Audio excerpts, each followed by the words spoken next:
Okay, greetings, welcome. I hope you can hear me. Um, and I hope that we are going live.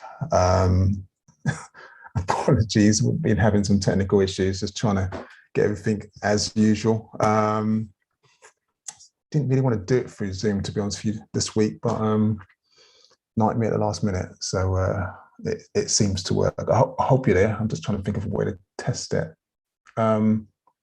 You know what, I'm just gonna have to keep an eye on the YouTube chat. So if you are there monitoring as well, it'd be good to have a sound check just so that we know you can hear us okay. I'll put a message in there. And then what I'll do, I will start the program as usual. Yes, where are we now? So it's, God, I can't even see the time. It's 7:10, 16th of January 2022. 2022 sounds amazing to think it's that far already. Excellent. Greetings. Yes, we're all coming through loud and clear. Thank you. Wonderful, Leander. Now, Leander is unfortunately not here in the studio with me. So I really appreciate having that heads up. So I'm guessing you can hear me and see the slides. Okay, so I'm going to go through the news because there's quite a bit to talk through. If you want to make a comment, Oleander's monitoring the check. Oh, thank you, Linda. That's brilliant. And I know Oleander's monitoring the chat so she can give feedback as well. And there's a lot to go through, so I'm really going to get started on. Yeah, so welcome. So let me get going. And I want to start off really, one of the reasons why I'm late actually, in many ways. I just come from the hospital. My wife is actually currently in hospital with my son who has sickle cell. And I just literally on my bike just got here like 10 minutes ago. Unfortunately, he's had a crisis, and so she's staying there with him. But he's in good spirits. For those of you who are interested, so he's doing okay. He went in last night, so we're hopeful he'll be home later on this week. And I'm kind of sharing that in many ways because the first story I want to talk about, and I mentioned this a couple of weeks ago, was that of the passing of our sickle cell warrior, Helen Adon, and you can see her image on the screen. Now, Helen, when we use the term sickle cell warrior, I mean, she really epitomizes it, because when she was diagnosed with sickle cell, it was back in the day when people were trying to say things like, you're only going to live up to the age of 25. And that's what was happening. People with sickle cell were passing the age of 25. And she, alongside other sickle cell warriors and clinicians and patients and doctors, all worked together to change the way that treatments were being dispensed and being designed for people of African heritage, for those with thalassemia, Mediterranean backgrounds. And that has changed. You can live with sickle cell, and you can. Mum went into her 70s. I mean, you can really have a long life. It's still challenging. Let's not pretend otherwise. I mean, I don't want my 17-year-old to be in hospital. Especially when there's a ward, a few doors away with COVID and all other things. But Helen was one of those sisters who was involved in, there's an organization called NICE, and NICE set the guidelines for how patients with sickle cell are treated when they come to hospital. And initially people, because when you have sickle cell, you don't exhibit like blood or pain and physically feeling it. People were very insensitive towards those of us with sickle cell. And so Helen was one of those who kind of like worked on the guidelines to make sure that anyone who has sickle cell presents at hospital, that they're seen and treated within half an hour, because it was crucial. If that pain got to a level where it started, sickling in other areas of the body, which was more critical, like your chest, and what's called a ACS, acute chest crisis syndrome, where people died, people had strokes. So she passed away recently, and Friday just gone was her funeral. So unfortunately, I wasn't able to make it. It wasn't in London, but I just wanted to respect and pay my tributes to her once more. I also want to pay tributes to the Rastafarian leader, King Frankai, and he was honored in Antigua with a national event. And why this is really important as well, I mean, the passing of anyone is actually important, but the reason why this was marked with a national event in Antigua is that he came about in the era where people who were Rasta, people who, kind of like supported and lived the life of liberty, were actually ridiculed. They were demonized. They were seen as criminals. Their way of life was seen as something to be ashamed of. And Frankai, or King Frankai, he was one of these people who kind of like was proud of being a Rasta and fought with dignity. So it's fitting that there was a national tribute to his passing last week.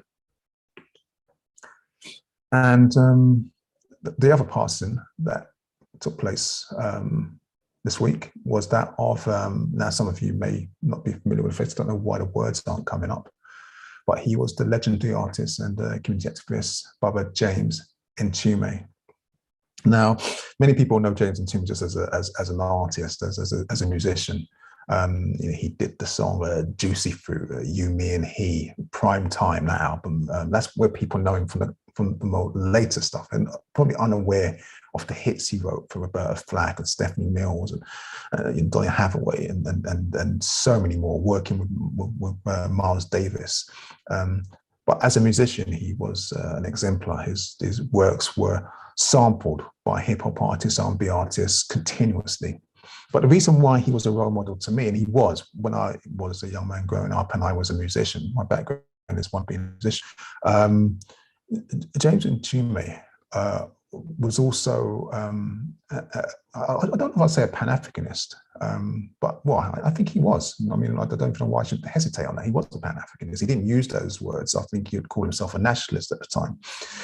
But he went to Ghana with Bobby Humphrey, the flautist, and was very involved in Pan-Africanist efforts. But more so, when Kwanzaa started, he was one of those who worked with Karanga. And I'm not going to talk about the toxic elements of Karanga, because one of the good things he did was bring about was Kwanzaa, and he helped popularize it. He also did many work with young artists who were struggling and found them work and gigs and supported their craft. And he was an activist, an artist extraordinaire. And he joins the ancestors, I think it's around the age of 76. And, it's one of those things I wish I'd actually got to meet him. I'd hoped in my lifetime, you kind of like in the UK, and you meet people you admire. And, Malcolm passed away, kind of like before I was born, the year before I was born, actually. And so there was no chance. I hoped I'd actually get to meet Baba James Entomay. And I just found out while reading so many of the tributes online to him that he had a national radio program, and he was talking politics and music and art and culture and uplifting and supporting young people, young artists, right, to the very end. He was an amazing brother. Baba James Entomay joined the ancestors last week, and may the ancestors be pleased with his work. So, what other news have we got? Bringing it to the UK.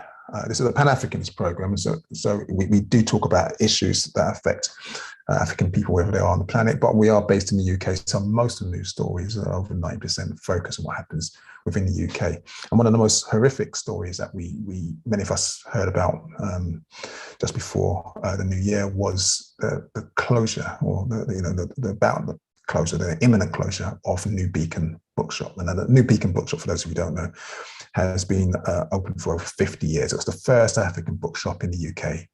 It hosts the George Padmore Institute. It's an amazing space. I can't talk about the amount of scholars who have gone through there, especially with the international book fairs, and just commercial fees and pressures and lack of footfall due to the pandemic and lockdowns left it in a precarious financial situation where it looked like it was going to close.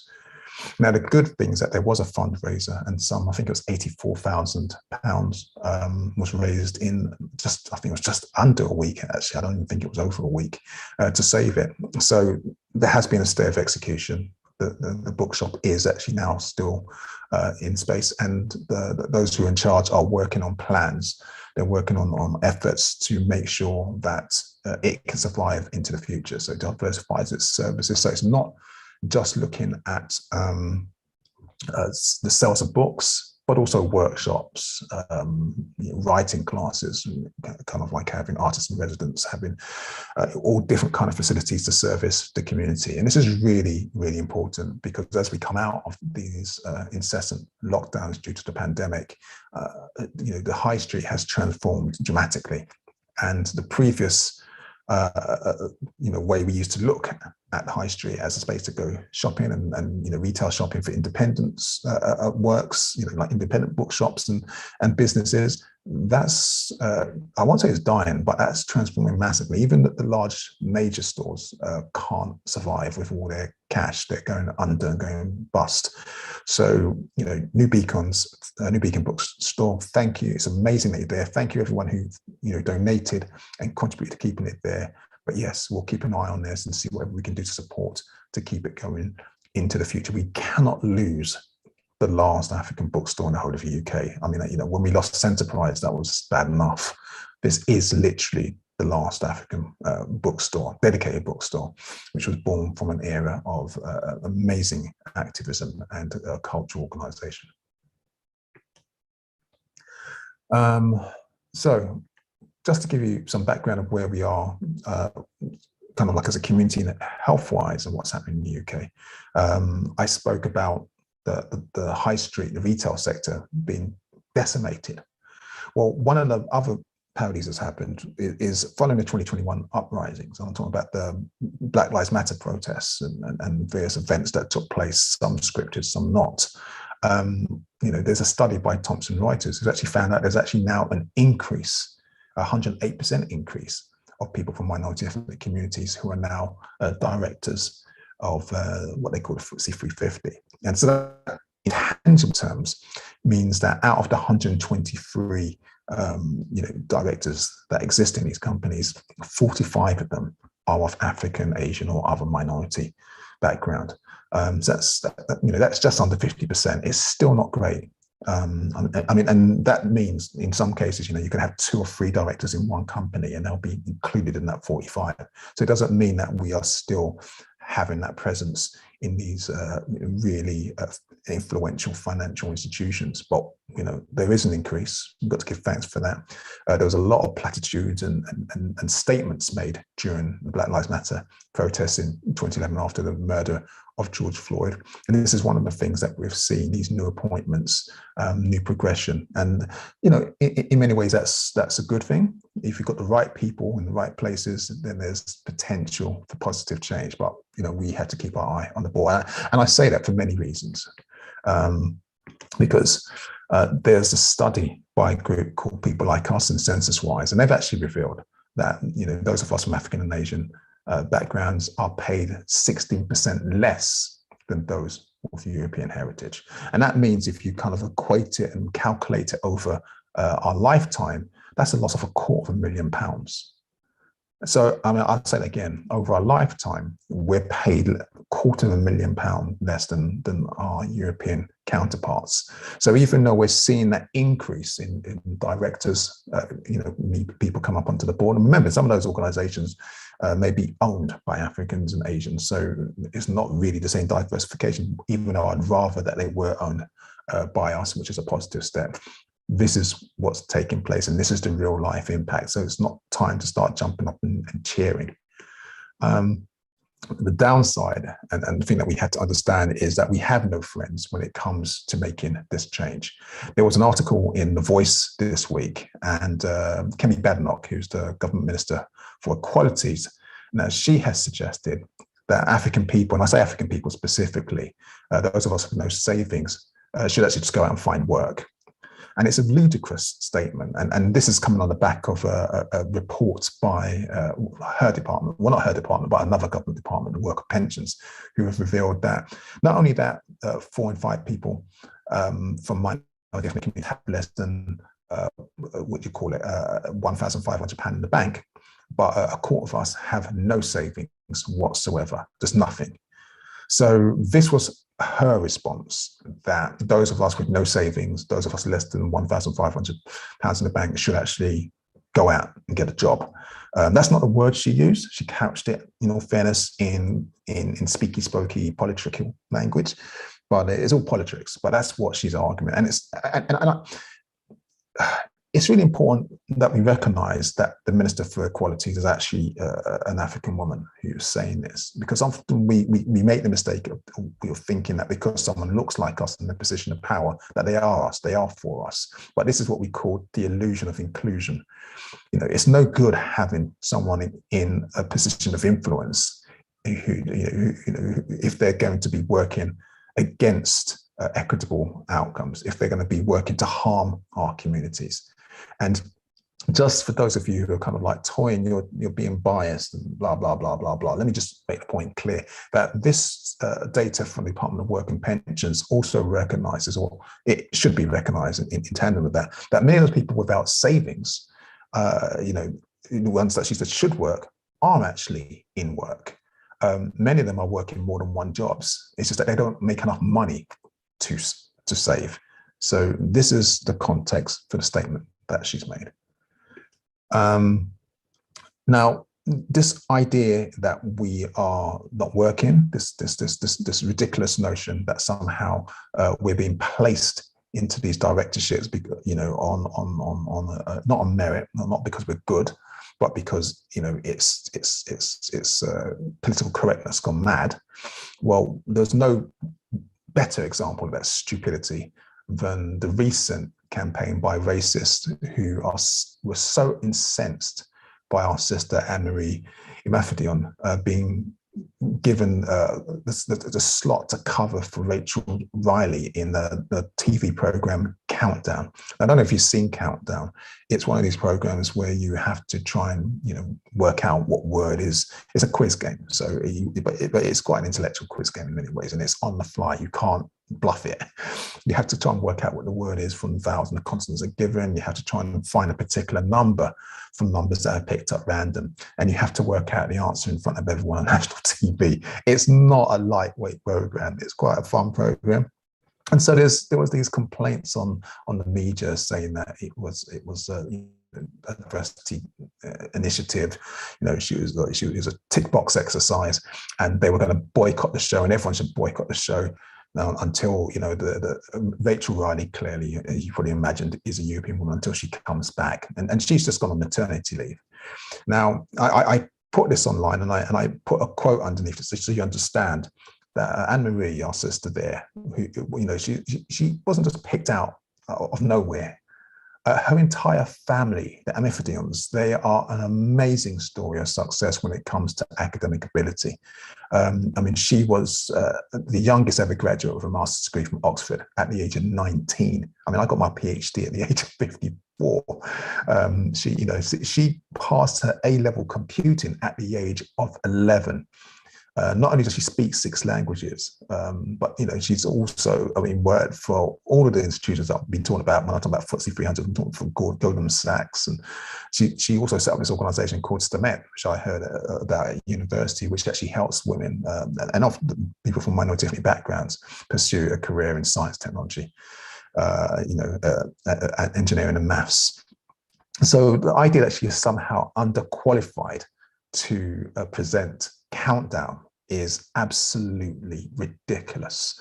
And I just wanted to put that out there, just so you have an understanding in the context of what's happening, and even what government ministers like Kemi Badenoch say. Kemi Badenoch probably, in fact, I'm not going to play two sisters off against each other. Let me just leave it there because, but well done, Sister Anne-Marie. So, talking about government ministers not being on our side again, this is a strange one because there was a story that just came out last week. Oh, just to remind you as well, I normally do this every fortnight, every 2 weeks, but because of over the festive period, we missed one program, we took a break. And so this is the first program for the new year. So happy new year. And I hope you kind of got some break over the festive period. And so that's why these stories are kind of like late December, January, mid-January. That's why there's so much. That's why I'm going to try and go through them so quickly. So the Home Secretary, Priti Patel, her department has put out that they're going to extend what are known as FBOs, that's football banning orders for online racist abuse. And this has come about after there was a lot of complaint about the racist abuse that was faced by those young brothers, three young brothers. Sancho, I'm awful when it comes to football. I never remember everyone's name. Rashford, and I forgot the last one's name.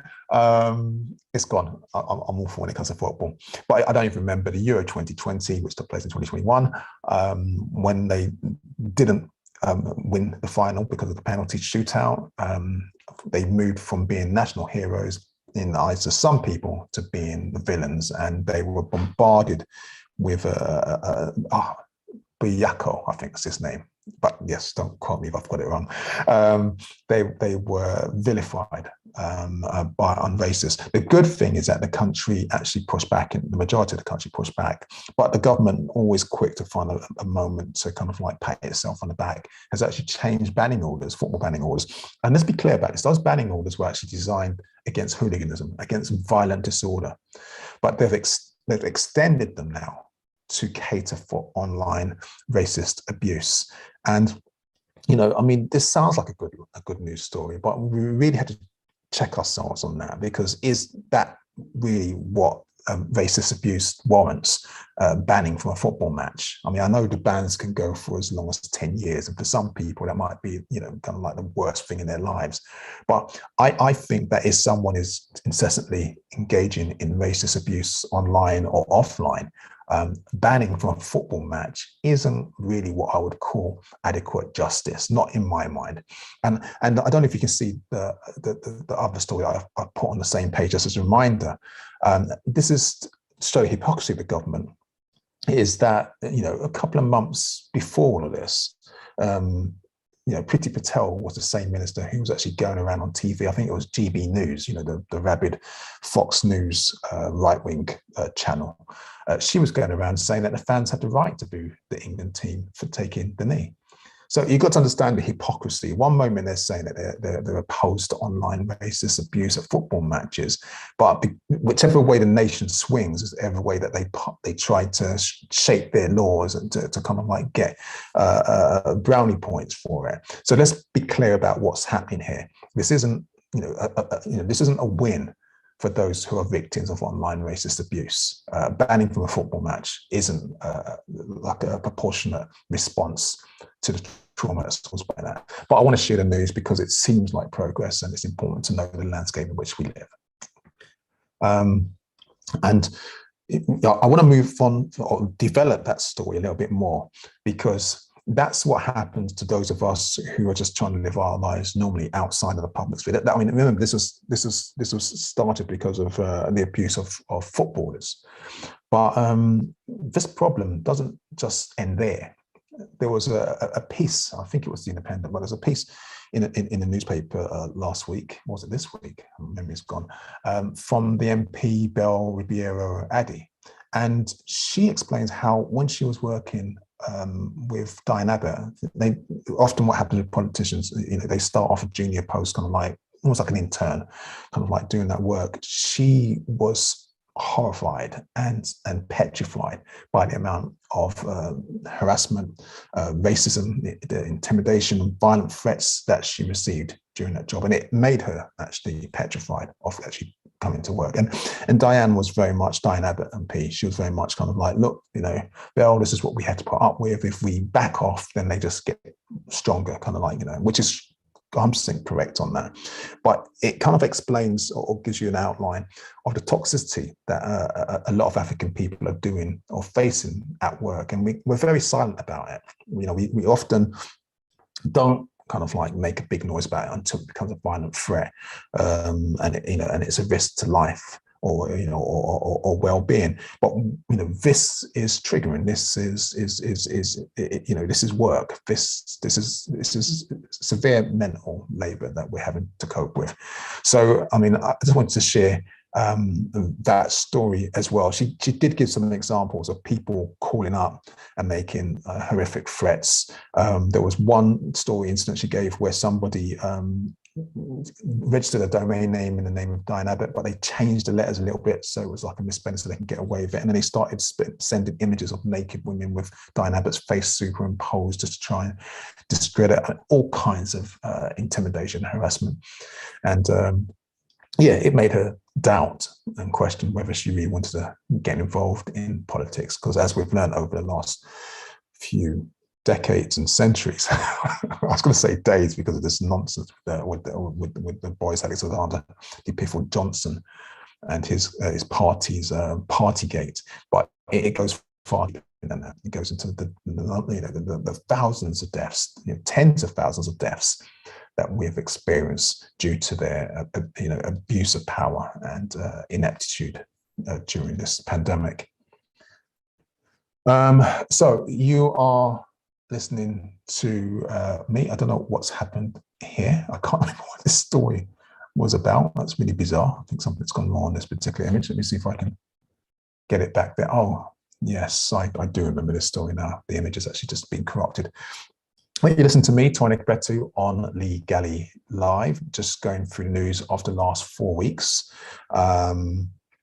Yes, you're welcome to make a comment on the YouTube. Oleander's there monitoring that. So if you have a quick chat or ask a question, please let us know, and I'll do my best to respond. I'll try and keep the screen here because I'm working, I'm multitasking, I'm always great at that. You can also join the Zoom. I can never know what the Zoom is, but it's probably on the website somewhere. So if you want to kind of like say something through the Zoom chat, I don't think I'm going to be dare try and bring people online to talk to them live on Zoom anymore. Yes, and yeah, let me continue going on.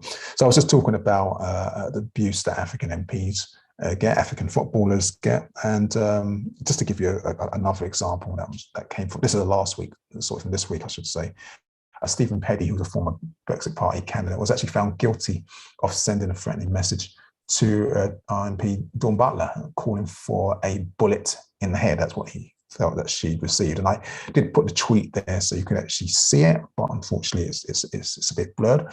But you know, he's going to be sentenced soon, so we don't know what he's going to get. He might get a 50p fine, who knows, or he might be banned from watching EastEnders. I have no idea what's going to happen to him. But I just want to let you know, 2022, this stuff is still going on, and the targets are anyone. It doesn't matter how high you climb the greasy pole. So you might think that you're safe because you've got your gong to empire, or, you know, your membership into imperialism.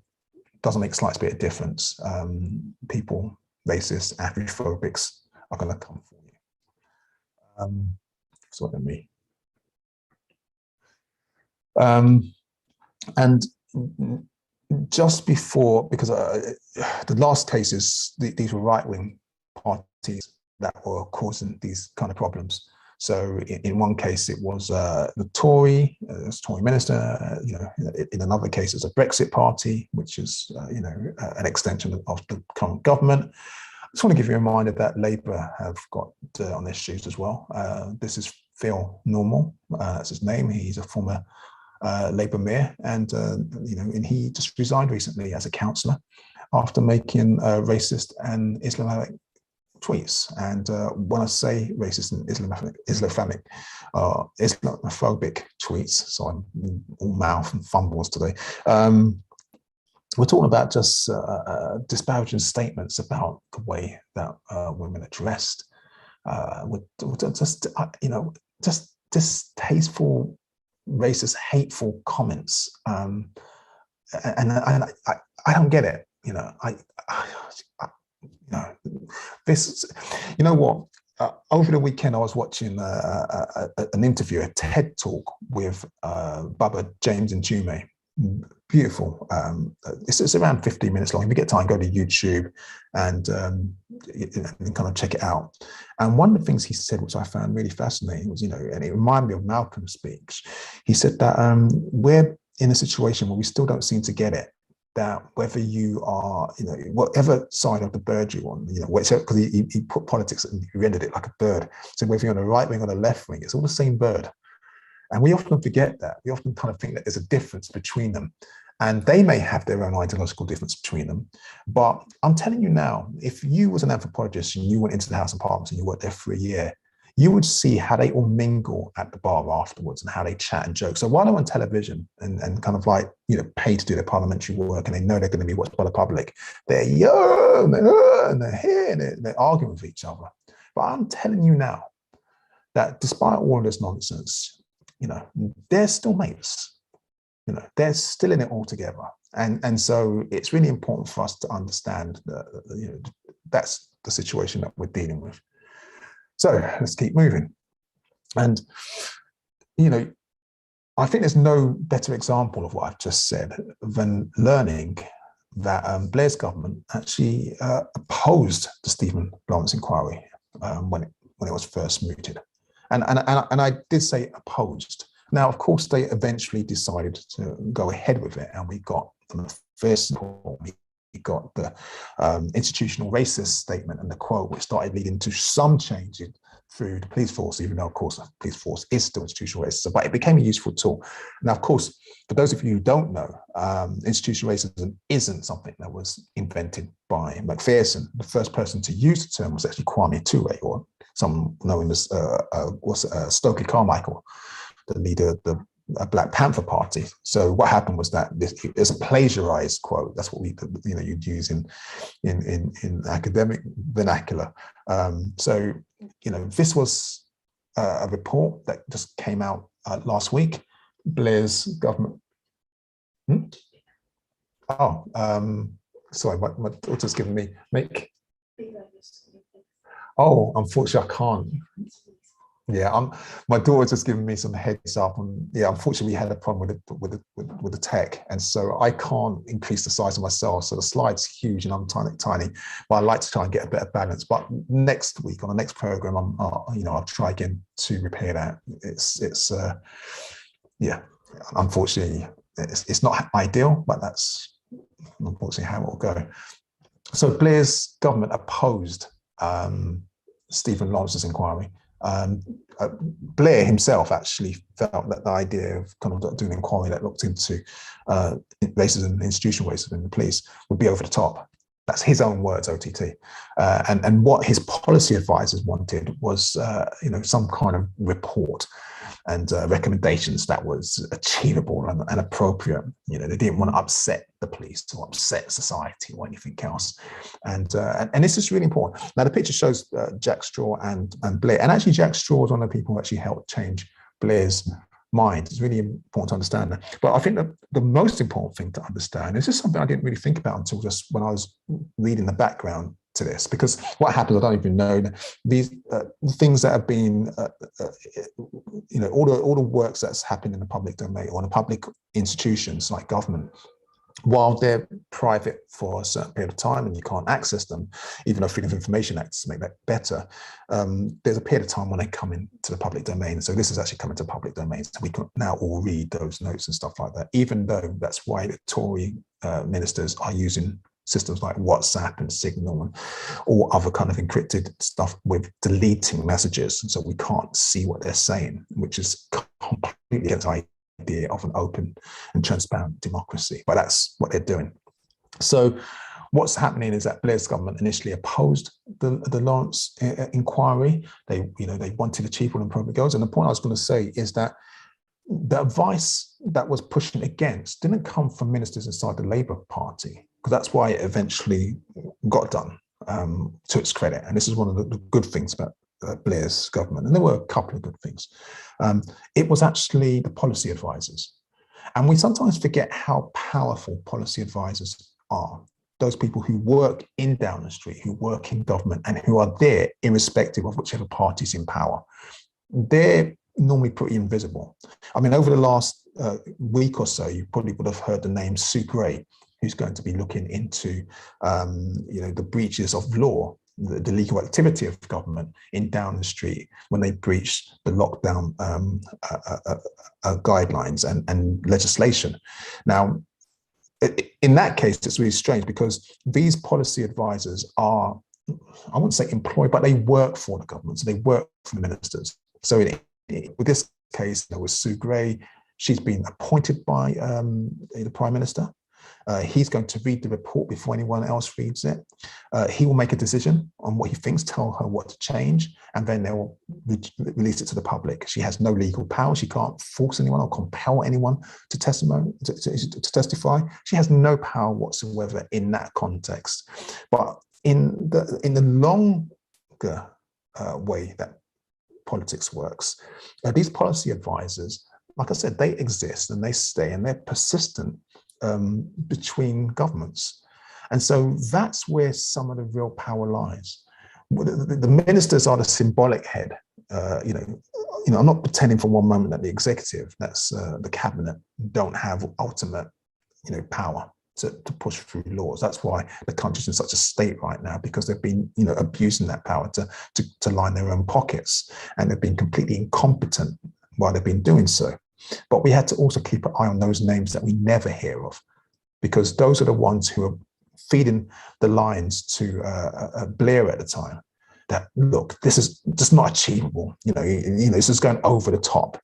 And, they're the ones that almost got their way. Just a little bit of politics for those of you who are unaware of how it all works. So if we want to talk about symbolism, I don't know why this slide is only, let me get it back again, halfway through. You know what, I'll just say it as it is. I don't know if I can't see if you can read it all here, but on my screen it's not come out. But David Lammy actually apologized for nominating Jeremy Corbyn as candidate for the Labour Party. He actually apologized for that action. And, I don't really want to go on about this, because we've already had this discussion in the community. If you've heard about this beforehand, you probably said the same things that most of us have said.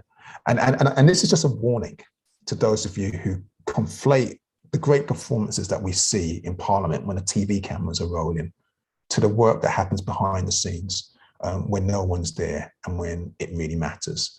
And so, many MPs are engaged in symbolic work, and symbolic work is very important. It's what gives people hope. It's what inspires them to keep going. It inspires them to whether to vote, to organise, to do whatever it takes. But you also see that many politicians in our community fly with the wind. They'll do anything just to get a good headline. They'll align with anyone, and they'll disparage. He makes a comment that he shouldn't have nominated. He apologises for nominating Jeremy Corbyn, which is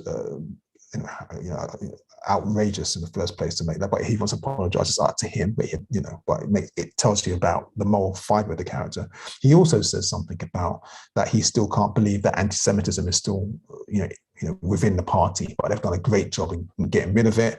And unfortunately, that there are processes that have to take place, and people are making appeals, and that takes time. But they're really doing their work to get rid of all the anti-Semites out of the Labour Party. And this is the comment that he makes to this Jewish forum. It's a ridiculous statement to make and put out there. But ridiculous statements come from people who are often ridiculous. So what's the story? I can't see the headline. Oh, I know what the story is. This is Nadine Batchelor Hunt. And she makes the comment that I'm Jewish and African. So where do I fit in? And this was a story that was published a few days ago. And, it just seemed well timed actually to kind of share that with what's just happened with David Lammy. The conflation of race and ethnicity and religion, we are in a very strange place in the world where we kind of don't understand what is what. She actually says I'm Jewish and black, but I've made an executive decision as I'm adapting this broadcast. I just don't. I'm not going to use racializing language. I'll use it in quotes, but but wherever I can substitute, I'm just not going to use it. So you won't hear me talking about white people, and black people, and brown people, and yellow people, or whatever. I'll be talking about African people, because that's what we are. I'll be talking about European people. I'm talking about Asian people. I'll show the respect to people by referring to them by their ethnic accounts, and I'll talk about the ethnicity that they define by.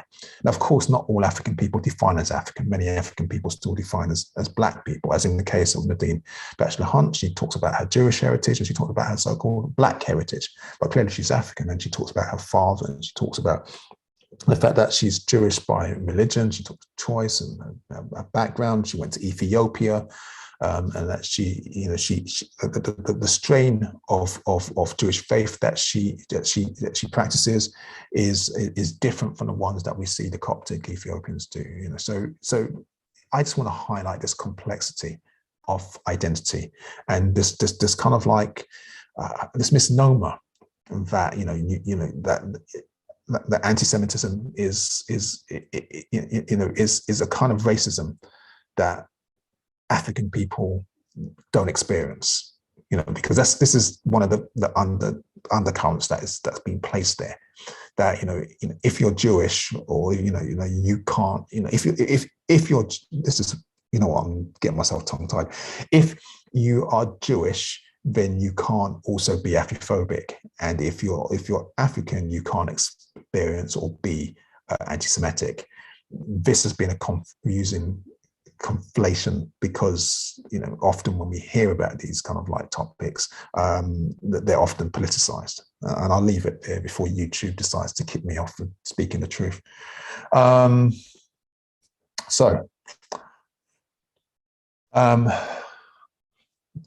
This was I don't know why the slides are not showing clearly on here.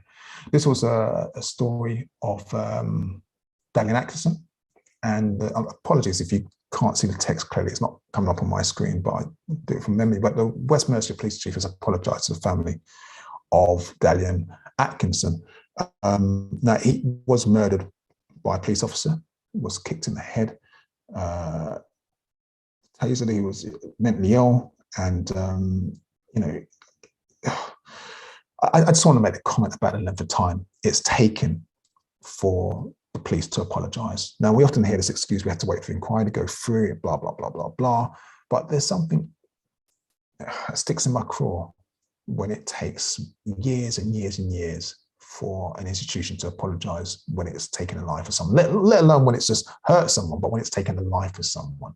It's good that they've done it, and the police chief actually apologized, wasn't in post when this took place. So what's happened is she's apologizing for the institution, which is a good thing to do, but actually the person who was actually in charge at that time, they're the person who should be making an apology now. Not just because there's been a trial or all this kind of process afterwards, but because it was the right thing to do. And while we still have that disparity, that gap between emotion, action, quality, doing the right thing, we can't have confidence in the police. We have to recognize it is a corrupt institution. And I talk about the police being corrupt, but I think we also have to look at other aspects of the criminal justice system.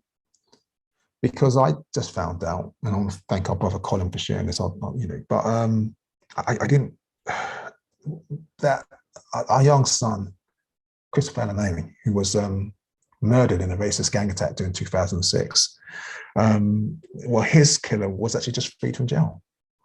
Now, I'm not one of those people who say, like, I believe in rehabilitation. So I'm not one of those people who say that people can never, be rehabilitated. So I do believe in that. But I think there are some crimes, there are some times when there has to be sufficient justice. There has to be sufficient consequences for actions. And this murder took place not too long after Stephen Lawrence, and because of the furore and the response from Stephen Lawrence, what happened was that the police actually acted really fast to find the perpetrators of the murder of our young son Christopher. And Christopher was, again, it was a ridiculous situation. It was a gang of European youths. He was defending some, they'd attacked a young European. He came to the defense of the young European. They uttered racist attacks, racist words, and they murdered him. They also attacked other people as well. So to hear that the murderer has actually been freed from jail, he had a life sentence. Sorry, just to place it in context, he was sentenced for life, but I think they had a 15-year probation, or what they call it, minimum 15. There's no point saying it's a life sentence if you're going to give him, 10 years or 15 years or whatever. And I struggle with the idea that someone is okay, and you're happy for them to go out into the world after they've murdered someone. They say that they've read hundreds of papers, reading and learning about him, and I suppose they come to the conclusion that he's no longer a threat to society. But I just sharing the news with you. I'm not happy about it, but this is what happens. Okay. So that we talked about the police, we talked about the prison service, the criminal justice service. Let's talk about the media, that other pillar of the establishment. And one of our cultural icons, the former England striker Ian Wright, he kind of, what's that word, the young people? His TikTok video or whatever, it went viral. He made this really good. I saw it on Twitter, but I think it was just being shared everywhere. And he just made this comment explaining how there's such a level of disrespect going towards the African Cup of Nations tournament right now, and the players that want to be involved in it. And it's just downright Afrophobic. And I really love this, and I really wanted to talk about this because we are seeing a shift. I grew up in a time when people, I don't use the term celebrities, I call them media personalities. So I'm talking about sportsters and actors and musicians and stuff like this. And I grew up in a time, in fact, that's not true, because there was an era, when I was very young, I wasn't as conscious, where these media personalities were actually engaged in grassroots work and they were speaking out. And then there was this lull where many people from my community were just stum, and we just had to fight, and we were on our own. We're talking about multimillionaires, because these football players, musicians, they're multimillionaires from our community. We make them rich. We spend our money, we support them, we retweet them. And whenever we were murdered or dying or being starved, or our funding was, whatever was going on, our bookshops were being burnt, they were just silent, like New Beacon. Let me just place it in context. So New Beacon, the first and last African bookshop in the UK, was about to close down. There was a crowdfunding campaign for it, and it raised £80,000 in 7 days. That came for our community. Now, I've just spoken about the fact that within our community, a quarter, 1 in 4 of us has no savings whatsoever, and the majority of us have, if we have savings, it's less than 1,500 quid. So we took the money out of our pocket to raise £80,000. What do you think it would cost for one of our sportsters, one of our musicians? What do you think that's chicken feed money for them? So, this is something to think about. So this is why I'm kind of happy when, this trend where now what's happening is that, people like Ian Wright, who kind of like are idolized by many young Africans, who want to be footballers, is actually now speaking up, not just on national issues to do with racism, but international, global issues. Because the disrespect that is shown to the African Cup of Nations is actually Afrophobic, without a shadow of a doubt. And the pressures that are put on players that normally, during football season, play for UK clubs, but actually want to be released so they can actually play for their mother nations, is, it's disgusting. So, big yourself up, right, for speaking out on this. But like I said, I just want to use that as an example, just to talk about the wider picture that we don't always think about. And just as an update on a story we spoke about last year, the murderers of Aubry are about to begin their life sentences. And let's hope this time that it's really life sentences. And just remember, this was the story of the African man who was just running, he was jogging. And the father, his son, and a neighbor, they just murdered him. It's Afrophobic. I was about to swear there. They murdered him. They thought he looked like a criminal, so they decided that they'll kill him. That's what it comes down to. So in this particular case, The jury was, I think, all European apart from one African. So, I mean, and they came to the right decision. And it's really sickening to find out the only reason they were caught is because the neighbor recorded the murder our brother Ahmad on his mobile phone and shared that footage online. They were proud of what they did.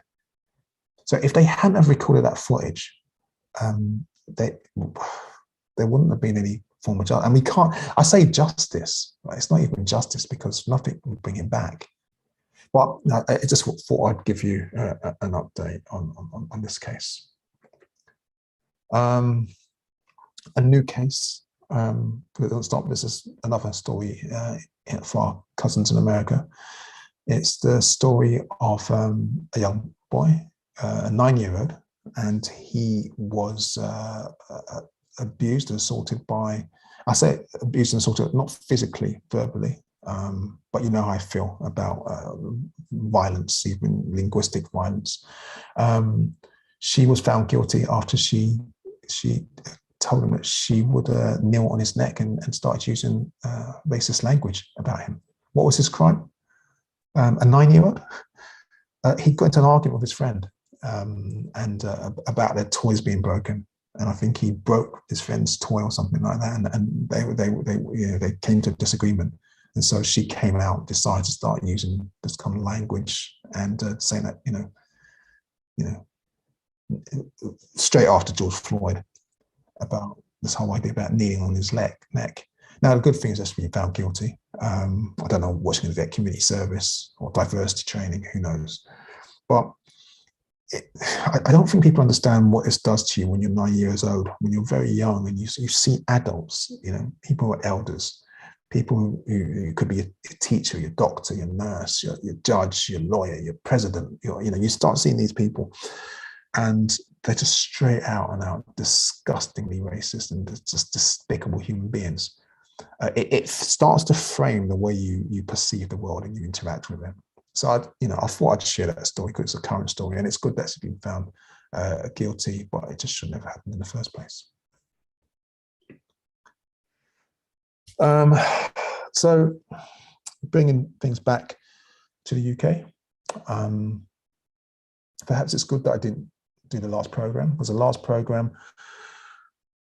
in December would have spoke about the 30 young people who lost their life to knife crime. I grew up definitely in that area. That's when I became a young man. In fact, that's what took me away in many ways from being a musician into a life of activism. Because, when I was in my early 20s, I loved making music. That was the thing I wanted to do. But I kept on seeing young African people dying. Back then, it wasn't just knife crime, it was gun crime. And this is what tends to happen. I'm not making excuses for this. I just want to be clear. But this is what tends to happen when you have no money and you start being creative and criminally creative with your entrepreneurial ideas. And you live in a society where you're devalued, and there's the promise of deferred gratification. And what I mean by that is there's always been this promise that if you study hard, you do well at school, you get the grades, that you can achieve well. The kind of like British version of the American dream. It doesn't work if you're an African. It doesn't come true. You can be the best, kindest, nicest person in the world. You can be the most brilliant, smartest, person. It doesn't make a difference unless we decide to do for self. And in the situations where we form our own organizations. I mean, I formed my own record label because I was ripped off by major labels and independent labels. I had to form my own record label. There's so many stories of people who are kind of like, who not political at all, just kind of just to be, and they lose their life. So what happens to our young people when this hopeless scenario, where they see their parents working hard and toiling 2 jobs just to put food on the table, and they can make money quick for bucks, selling drugs and all kinds of stuff. Unfortunately, we're going to get those who engage in that life, and it's that life, that poverty, that impoverishment, that hopelessness, which is the gateway to violent crime. Not a little bit of weed. It's those conditions, those persistent stereotyping. So a couple of days ago, there was a 100-man march. It was organised by a group in Croydon, in remembrance of Jermaine Calls and many other teenagers who have lost their life recently. Like I said, it was 30 in Croydon. I think there was 3 alone in the space of a couple of weeks. Two of the children who lost their lives went to the same school. I mean, can you imagine the trauma those children are facing?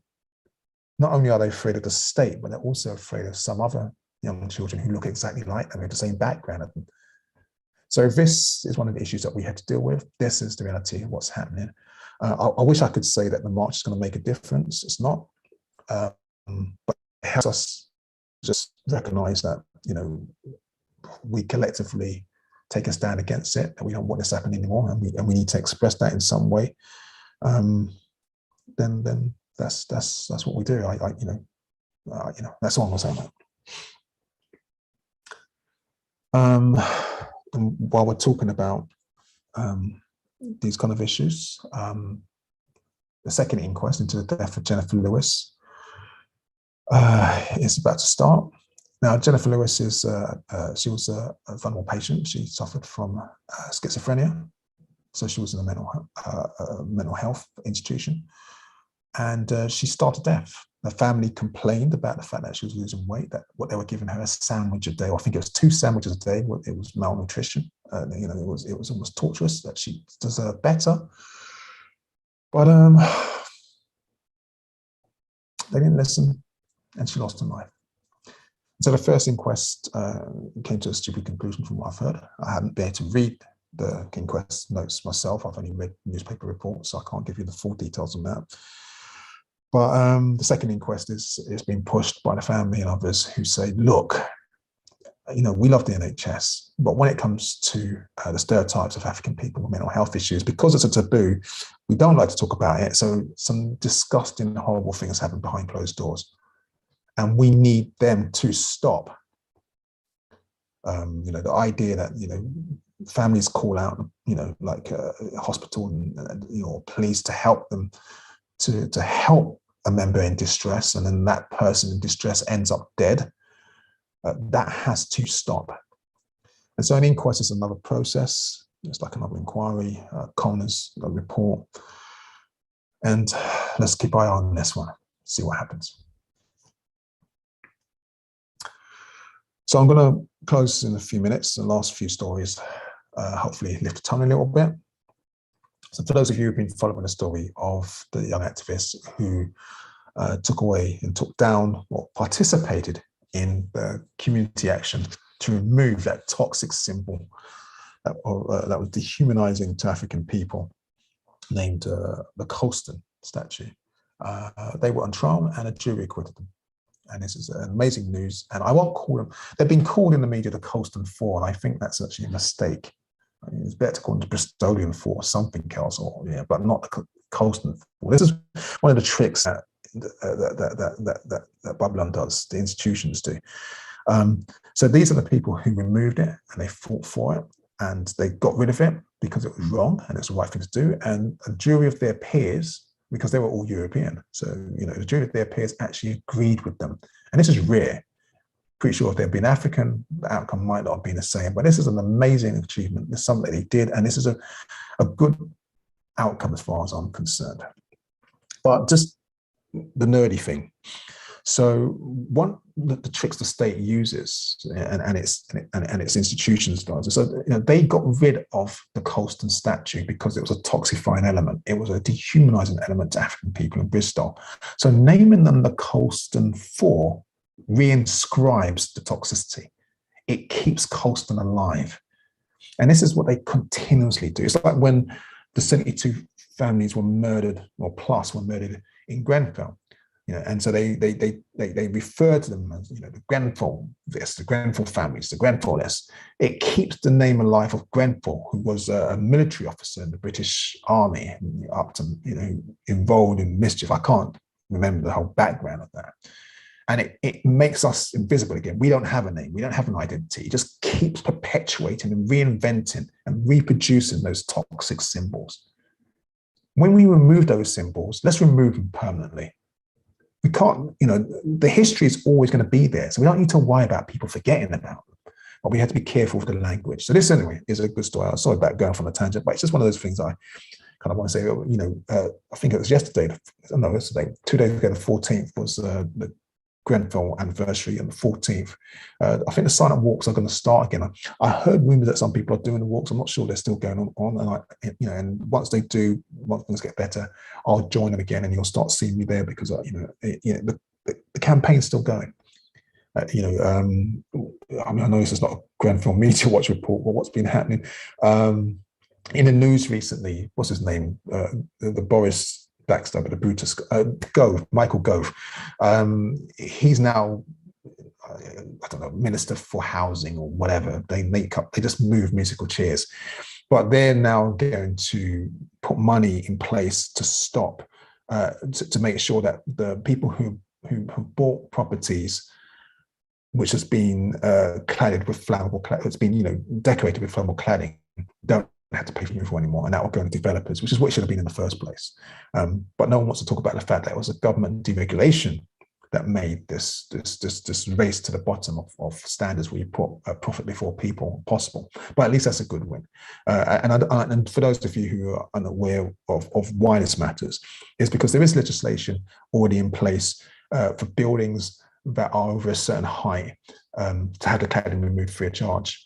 But if it goes above a certain height, I can't remember, I think it's like 4 or 5 stories, then the government won't pay for it. So they've changed that now, and that's apparently, because it's not been done, they said they're going to do it.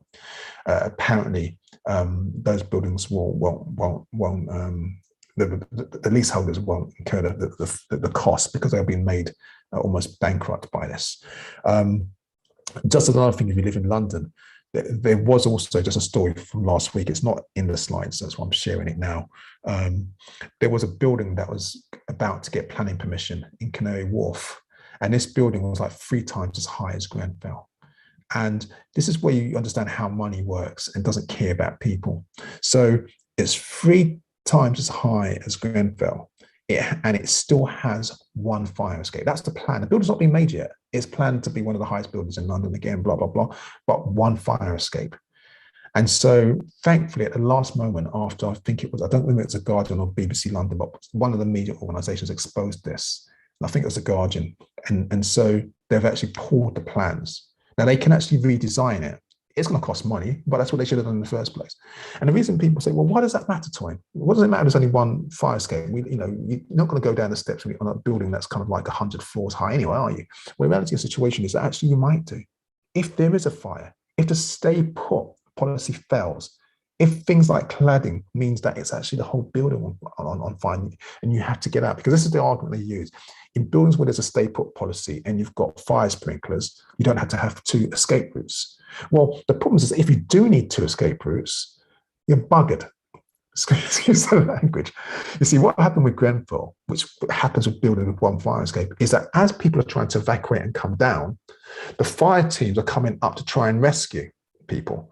Now, you've also got smoke and steam and fire and lack of oxygen going inside that 1 fire escape, and it can't run. So the people right at the top who can't get down, they're the ones who perish, as we saw with Grenfell. So this is why this stuff, this was only just stopped like a few days ago. So despite everything, the 4 years since Grenfell, people are still designing buildings as death traps. And it's only when conscientious people in the media are exposing them that we're starting to see agitation around that. So I just thought I'd give you a backstop on that. Let me keep going. I'm pretty sure this is a mega long program, but it's a month's worth of news condensed. So last couple of stories. I think it's the last, or this might be the last one. I want to big up our brother Newbury and Jack and brother Tony Warner, because I think they sponsored this. And this is for a blue plaque for our elder ancestor now, Darcus Howe, on Velton Road. And the plaque's going to be next to a plaque for C.L.R. James, who was also used to work at Velton Road. And it's really important that we kind of like honor these giants in our community, and that we don't allow us and next generations to forget the work that they did. So the fact that Black History Walks is doing this, the fact that Newbury and Jax is doing this is amazing. And thank you for doing that work. And that took place last week. I'm sorry I couldn't attend. I mean, And that's the last slide. I want to say thank you for enjoying my rambling and staying with us.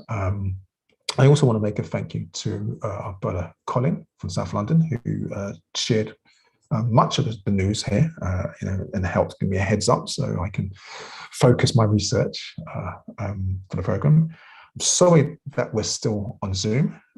It was working literally before I left for hospital, and literally 10 minutes before I was about to go live, we had a technical issue, and I was forced to go back to Zoom, which is not really how I like to do this, but I think those of you who are long-suffering listeners and viewers will know that we're living in temporary accommodation, which makes things very difficult. So we'll be back in 2 weeks' time, and thank you for bearing with us. And please, whatever you do, be safe, be careful. Still a pandemic running around, and as ever, may the ancestors continue to guide and protect us. Ashe.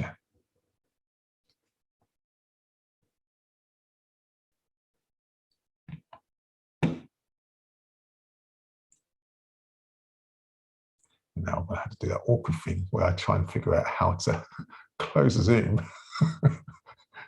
on a computer that's not working properly. Here we are.